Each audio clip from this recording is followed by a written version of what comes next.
اعوذ باللہ من الشیطان الرجیم بسم اللہ الرحمن الرحیم۔ سورہ سبا آیات نمبر 20 تا 30 میں شرک، معبودان باطلہ اور شفاعت باطلہ کے عقیدے کی تردید۔ رسول اللہ صلی اللہ علیہ وآلہ وسلم کو ہدایت کہ یہ منکرین اگر اپنی بات پر اڑے رہنا چاہتے ہیں تو ان کا معاملہ اللہ پر چھوڑ دیں۔ اعوذ باللہ من الشیطان الرجیم۔ وَلَقَدْ صَدَّقَ عَلَيْهِمْ إِبْلِيسُ ظَنَّهُ فَاتَّبَعُوهُ إِلَّا فَرِيقًا مِّنَ الْمُؤْمِنِينَ۔ بلا شبہ ان لوگوں کے بارے میں ابلیس نے اپنا گمان صحیح پایا کہ ایمان والوں کی ایک چھوٹی سی جماعت کے سوا سب شیطان کے پیچھے ہو لیے۔ وَمَا كَانَ لَهُ عَلَيْهِمْ مِنْ سُلْطَانٍ إِلَّا لِنَعْلَمَ مَنْ يُؤْمِنُ بِالْآخِرَةِ مِمَّنْ هُوَ مِنْهَا فِي شَكٍّ۔ مگر شیطان کو اس بات کا اختیار نہ تھا کہ وہ ان لوگوں کو نافرمانی پر مجبور کر سکتا۔ یہ سب کچھ تو اس لیے ہوا کہ ہم ان لوگوں کو ظاہر کر دیں جو آخرت پر یقین رکھتے ہیں اور جو اس کے بارے میں شک میں ہیں۔ وَرَبُّكَ عَلَى كُلِّ شَيْءٍ حَفِيظٌ۔ اور آپ کا رب ہر چیز پر نگران ہے۔ قُلِ ادْعُوا الَّذِينَ زَعَمْتُم مِّن دُونِ اللَّهِ۔ آپ ان سے کہہ دیجئے کہ پکارو ان ہستیوں کو جنہیں تم اللہ کے سوا معبود سمجھ بیٹھے ہو۔ لا يملكون مثقال ذرة في السماوات ولا في الأرض وما لهم فيهما من شرك وما له منهم من ظهير۔ آسمانوں اور زمین میں وہ ایک ذرہ برابر چیز کے مالک نہیں ہیں، اور نہ ہی آسمانوں اور زمین میں ان کی اللہ کے ساتھ کوئی شراکت ہے، اور نہ ہی ان میں سے کوئی اللہ کا مددگار ہے۔ ولا تنفع الشفاعة عنده إلا لمن أذن له۔ اللہ کی بارگاہ میں کوئی شفاعت فائدہ نہیں پہنچا سکے گی سوائے جس کے لیے اللہ نے اجازت دی ہو۔ حتى إذا فزع عن قلوبهم قالوا ماذا قال ربكم قالوا الحق وهو العلي الكبير۔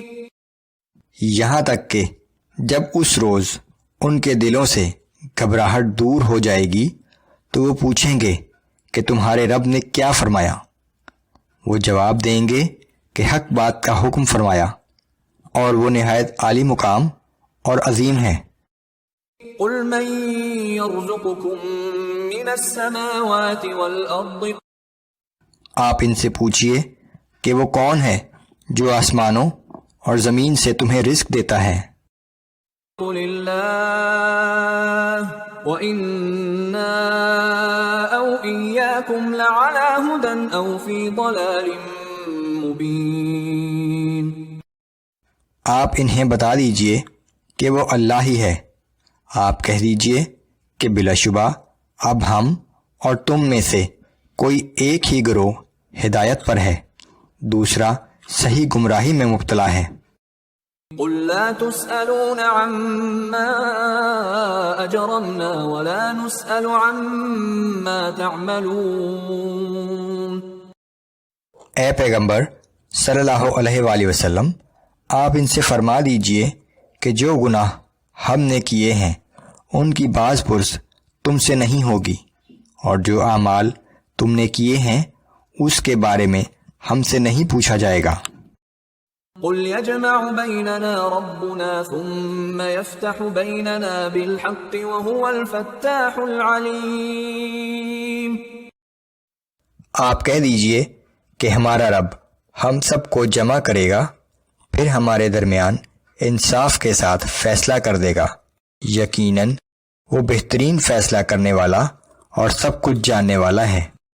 قل أروني الذين ألحقتم به شركاء كلا بل هو الله العزيز الحكيم. آپ ان سے کہہ دیجئے کہ مجھے وہ شریک دکھاؤ تو صحیح جنہیں تم نے اللہ کے ساتھ ملا رکھا ہے. ہرگز ایسا کوئی نہیں ہے بلکہ زبردست اور حکمت والا تو بس وہی ایک اللہ ہے. وما أرسلناك إلا كافة للناس بشيرا ونذيرا ولكن أكثر الناس لا يعلمون. اور ہم نے آپ کو تمام انسانوں کے لیے جنت کی بشارت دینے والا اور جہنم کی آگ سے ڈرانے والا رسول بنا کر بھیجا ہے مگر اکثر لوگ اس حقیقت کو نہیں سمجھتے.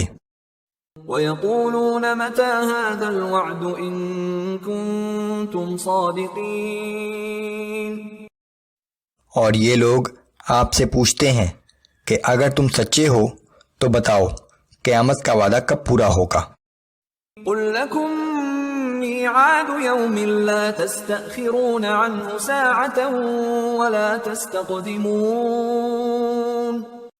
آپ کہہ دیجئے کہ تمہارے لیے وعدے کا ایک دن مقرر ہے اور جب وہ وقت آ جائے گا تو پھر تم اسے نہ ایک لمحہ پیچھے کر سکتے ہو اور نہ ایک لمحہ آگے.